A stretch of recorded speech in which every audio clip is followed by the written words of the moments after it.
c'est toujours la crise du Covid-19 qui focalise l'attention ce matin avec une réunion importante aujourd'hui. Oui, effectivement, Ilana, le cabinet restreint pour la lutte contre le coronavirus se réunira en milieu de journée pour une réunion déterminante. À l'ordre du jour, le durcissement du confinement après que les premiers jours de ce reconfinement entamé, vous le savez, à la veille de Rosh Hashanah, n'aient apparemment pas obtenu les résultats escomptés.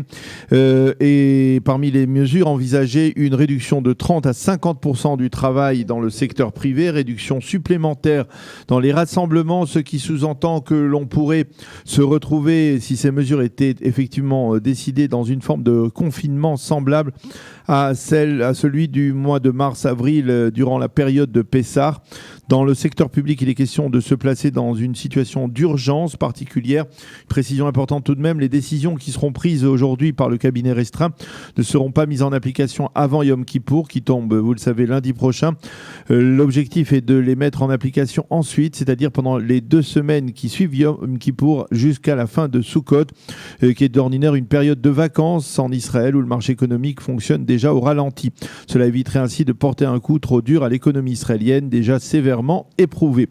Hier, le Conseil des ministres a débattu de ce dossier d'un reconfinement plus sévère, mais l'essentiel de la réunion a été consacré à l'aspect économique de la crise. Les ministres ont décidé de réduire leur salaire et celui des députés de 10%. Ils renoncent également à une augmentation de 10% de leur salaire qui devait intervenir l'an prochain. Cette économie est évaluée à quelques 800 millions de shekels. Il est également question de réduire les salaires des très hauts fonctionnaires de la fonction publique. Par ailleurs, le gouvernement a validé le plan du ministre des Finances, Israël Katz, visant à accorder une nouvelle aide substantielle aux secteurs les plus touchés par la crise et par le reconfinement. Ce plan, évalué à plus de 10 milliards de shekels, devrait attribuer des allocations aux indépendants, aux responsables des PME israéliennes. Pour ce qui est des salariés, le gouvernement a décidé de reporter à plus tard la réduction des allocations chômage qui devait intervenir au cours des prochaines semaines. Ceci étant, le Premier ministre par alternance et ministre de la Défense Benny Gantz a annoncé hier l'installation sous peu d'un hôpital de campagne qui viendra épauler les hôpitaux israéliens qui pour la plupart commencent à crouler sous le nombre grandissant de malades du Covid-19. Cet hôpital comprendra quelques 200 lits et tout son personnel sera donc composé de médecins et d'infirmiers et infirmières militaires. L'objectif de la Défense nationale est que cet hôpital soit prêt avant l'hiver. Il faut préciser que dans de plus en plus d'hôpitaux civils du pays, en particulier dans la périphérie, on fait part d'une saturation des départements Corona.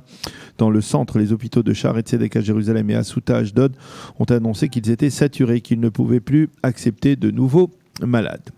Et puisque nous venons de parler de Benny Gantz, sachez que le ministre de la Défense effectuera aujourd'hui une visite éclair de 24 heures aux États-Unis. Il s'entretiendra à Washington avec son homologue Asper et avec d'autres responsables de la sécurité américains.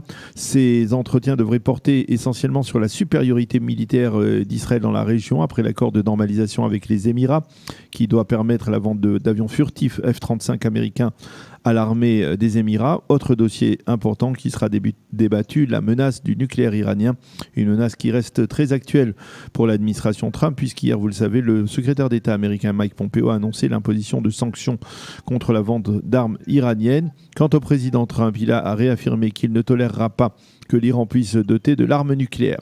Benny Gantz devrait rentrer en Israël dès demain soir. Il devra alors se placer en quarantaine raccourcie, conformément à une autorisation spéciale qu'il a reçue du ministère de la Santé.